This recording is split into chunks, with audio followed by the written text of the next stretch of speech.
Hello everyone, welcome and welcome back to my YouTube channel Shreya's lifestyle nursing. আশা করি তোমরা সবাই ভালো আছো। তো আজকের ভিডিওটা করার পিছনে মূল কারণ হচ্ছে এইটাই, কারণ তোমরা আমাকে প্রচুর কমেন্ট করেছো এই বিষয়ে যে দিদি সমস্ত কিছুর মাঝখানে আমরা পড়াটাকে কিভাবে ম্যানেজ করব। তো দেখো, তোমাদেরকে আজকে আমি যে কথাগুলো বলবো আশা করি সেই কথাগুলো তোমাদের কিন্তু অনেকটা হেল্প করবে। তাই বলবো ভিডিওটা স্কিপ না করে কিন্তু পুরোটা দেখবে। আশা করি ভিডিওটা থেকে তোমরা কিন্তু অনেকগুলো ইনফরমেশান কিন্তু পেয়ে যাবে। তো চলো শুরু করি। তো তোমাদেরকে বলি, তোমরা যে প্রবলেমটা ফেস করছো সেই প্রবলেমটা কিন্তু শুধুমাত্র তোমরা ফেস করোনি, আমরাও কিন্তু একই প্রবলেম ফেস করেছিলাম। কারণ এতদিন আমরা একটা অন্য শিডিউলের মধ্যে কিন্তু বড় হয়েছি, আর নার্সিং লাইফে গিয়ে শিডিউলটা পুরোটাই চেঞ্জ হয়ে যায়। একদম সকালবেলা ঘুম থেকে উঠে তাড়াতাড়ি রেডি হয়ে 8টার মধ্যে হচ্ছে ক্লাসে যাওয়া, তারপরে হচ্ছে 1টার পর একটা ক্লাস, তারপরে ওই 1 ঘন্টার জন্য হচ্ছে লাঞ্চ ব্রেক, তারপরে আবার ক্লাস, তারপরে ওই বিকেল 4টে পর্যন্ত ক্লাস। কোনো দিন তো হয়তো বেশিও থাকতে হতে পারে, 1 ঘন্টা কি 1.5 ঘন্টা, হয়তো 5টা 5:30 অবধিও থাকতে হতে পারে। তারপরে অতক্ষণ থাকার পরে নিজের রুমে এসে ফ্রেশ হয়ে তারপর আর একদমই ইচ্ছে করে না যে একটু বইটা খুলে বসি। এই প্রবলেমটা শুধুমাত্র তোমাদের হয় না, এটা কিন্তু আমাদেরও হয়েছিল। তো তোমাদেরকে বলি যে এখন তোমরা যে শিডিউলের মধ্যে রয়েছো, মানে সকাল 8টা থেকে বিকেল 4টে পর্যন্ত তোমাদের ক্লাস হচ্ছে, তারপরে তোমরা কিন্তু একটা নির্দিষ্ট সময় কিন্তু পাচ্ছ। তোমরা যে সময়টা পাচ্ছ সেই সময়টা কিন্তু অনেকটা, মানে হচ্ছে 8টা থেকে 4টে পর্যন্ত তোমাদের ক্লাস হচ্ছে, তারপরেও কিন্তু তোমরা রুমে এসে কিন্তু পড়ার সময়টা পাচ্ছ। কিন্তু আর কিছুদিন পর, মানে যেহেতু এখন তোমাদের 1 মাসও হয়নি, খুব জোর 2 সপ্তাহ থেকে মানে 3 সপ্তাহ হলো, তো এখন তো তাও তোমরা অনেকটাই সময় পাচ্ছ। আর কিছুদিন পর থেকে যখন তোমাদের ডিউটি শুরু হয়ে যাবে তখন কিন্তু এই সময়টাও তোমরা পাবে না। তো এখন তোমরা যে সময়টা পাচ্ছ, তো তোমাদেরকে আমি সেই সময় সাজেশান দিচ্ছি যে সকালবেলা উঠে যেহেতু টাইম একদমই থাকে না, আর এখন তো আবার শীতকাল পড়ে গেছে, তো সকাল 8টার সময় উঠে তোমাদেরকে ক্লাসে এসে জয়েন করতে হয়। তারপর সারাদিন ক্লাস, তারপরে হচ্ছে 4টে অবধি স্কুলেই থাকতে হয়, নার্সিং স্কুলেই থাকতে হয়। তারপরে হচ্ছে বাড়ি গিয়ে ফ্রেশ হয়ে একটু রেস্ট নেবে তোমরা, ধরো 7টা পর্যন্ত তোমরা রেস্ট নিলে।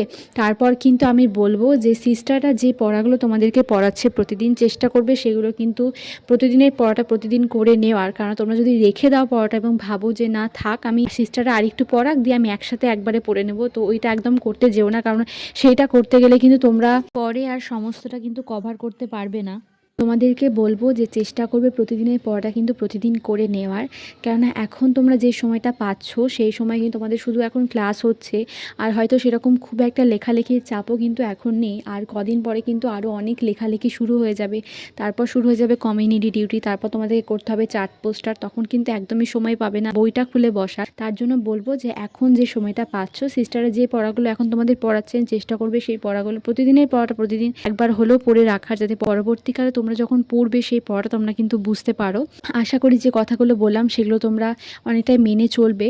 আরও একটা কথা বলি, এখন তোমাদের সকাল 8টা থেকে 4টে পর্যন্ত ক্লাস হচ্ছে, তারপর তোমরা রুমে চলে আসতে পারছো। কিন্তু আর কিছুদিন পর থেকে কিন্তু তোমাদের হয়তো ডিউটি শুরু হয়ে যাবে। তো সেখানে হচ্ছে ডিউটি হয়তো মর্নিং ডিউটিই থাকবে ফার্স্ট ইয়ারে, ইভিনিং নাইট তো থাকে না, আর ইভিনিং থাকলেও সেটা শেষের দিকে থাকবে। তো মর্নিং ডিউটি করার পরও কিন্তু শরীরটা আরও ক্লান্ত হয়ে যাবে, তখন কিন্তু পড়তে একদমই ইচ্ছে করবে না। তাই তোমাদেরকে আমি বারবারই বলছি যে এখন যে সময়টা পাচ্ছ সেই সময়টাই কিন্তু চেষ্টা করবে যে একটু হলেও বইটা খুলে বসার। আর তো জানি যে এই সময়টা মানে একদমই ইচ্ছে করে না, তারপরে যেহেতু তোমরা বাড়ি থেকে দূরে রয়েছো, সবাই তাই বাড়ি থেকে দূরেই থাকি, তো প্রথম একদমই ইচ্ছা করবে না। আর যে জিনিসগুলো বুঝতে পারবে না চেষ্টা করবে গ্রুপ স্টাডি করে পড়ার, যাতে তুমি না বুঝতে পারলেও অন্য একজন হয়তো সে বুঝেছে তার কাছ থেকে চেষ্টা করবে বুঝে নেওয়ার। তো এই ইনফরমেশানগুলো তোমাদেরকে কিন্তু দেওয়ার ছিল। অনেকেই আমাকে এটাও বলেছিলে যে দিদি আমাদের একদম ভালো লাগছে না, অনেকটা প্রেশার হয়ে যাচ্ছে, কিছুতেই কিছু করে উঠতে পারছি না, একদম টাইম দিতে পারছি না পড়ার জন্য। তো এইটা নিয়ে আমাকে অনেকেই কমেন্ট করেছিলে। তো দেখো, এই যে প্রবলেমটা শুধু তুমি ফেস করছো তাই না, এই প্রবলেমটা আমরাও ফেস করেছিলাম, কিন্তু এর মধ্যেখানে কিন্তু টাইম বের করে পড়তে হবে। তো দেখো, পড়াটা সম্পূর্ণ তোমার উপরে নির্ভর করছে। সিস্টাররা তো ক্লাসে তোমাকে একটা নির্দিষ্ট টাইমে কিন্তু পড়াটা বুঝিয়ে দেবেন, কিন্তু তারপরে ঘরে এসে রুমে এসে সেই পড়াটাকে রেডি করে নেওয়ার দায়িত্বটা কিন্তু তোমার। আর এখন যেহেতু তোমার হাতে প্রচুর সময়, বলতে গেলে এই সময়টাই হচ্ছে মানে কি বলবো সব থেকে বেশি। আর ফার্স্ট ইয়ারে কিন্তু সময়টা বেশি পাওয়া যায়, যেহেতু এখন তোমাদের একদম কোনো কমিউনিটি ডিউটি শুরু হয়নি, সেরকমভাবে কোনো চার্ট পোস্টার করতে হচ্ছে না, অ্যাসাইনমেন্টের লেখার চাপটাও সেরকম খুব একটা নেই, ডেলি ডায়েরি লিখতে হচ্ছে না, আরও অনেক যেগুলো লিখতে হয় সেগুলো কিন্তু এখনও শুরু হয়নি। তাই এখন হাতে কিন্তু তোমাদের অনেকটা সময়, তাই আমি বলবো যে এই সময়টাকে কিন্তু একদম কাজে লাগিও তোমরা। এই সময়টা যদি তোমরা কিন্তু পড়াশোনা না করো এবং ফাঁকি মেরে দাও, দাও তাহলে কিন্তু পরবর্তীকালে গিয়ে কিন্তু তোমাদের অনেক প্রবলেম হবে। আর তাই আমি বলবো যে যেটুকুটা সময় পাচ্ছ ক্লাসে যদি না সময় পাও, কারণ ক্লাসে সময় পাওয়া যায় না, সারাদিন কোনো না কোনো কাজ থাকেই, তাই বলবো রুমে এসে ধরো রুমে তুমি চলে এলে ছটার মধ্যে তুমি রুমে চলে এলে, তারপরে 1 ঘন্টা হয়তো রেস্ট নিলে, 7টা পর্যন্ত তুমি রেস্ট করলে, তারপরে কিন্তু চেষ্টা করবে যে 1 ঘন্টা হোক 2 ঘন্টা হোক যেটুকুটা সিস্টাররা পড়াচ্ছেন সেইটুকুটা অন্তত একবার নিজে পড়ে নেওয়ার। এখন যদি তোমরা ভাবো যে এত কিছুর মধ্যেখানে আমরা কি করে টাইম বের করে পড়বো, আর 2 দিন পরে কিন্তু ডিউটি শুরু হয়ে গেলে কিন্তু সেটা আরও অনেকটা প্রেশার। তাই আমি বলবো যারা এএনএম করছো বা যারা জিএনএম করছো সকলকেই বলবো তোমাদের হাতে এখন কিন্তু প্রচুর সময়, শুধুমাত্র এখন তোমাদের ক্লাস হচ্ছে, তারপরে ক্লাস হয়ে যাওয়ার পরে বাকি যে সময়টা তোমার হাতে থাকছে সেই সময়টাই কিন্তু তোমরা মন দিয়ে কিন্তু পড়াশোনাটা করো। আশা করি ভিডিওটা কিন্তু তোমাদের অনেকটা হেল্প করবে।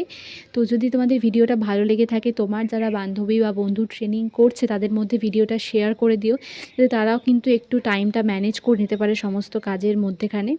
আর একটা কথা তোমাদেরকে বলি, তোমরা প্রচুর প্রচুর কমেন্ট করছো এই বিষয়ে আমাকে যে দিদি তোমার ট্রেনিং লাইফের পার্সেন্টেজ কত। তো দেখো আমি ঠিক সময় এলে কিন্তু আমার কত কী স্কোর ছিল সমস্তটাই তোমাদেরকে বলবো।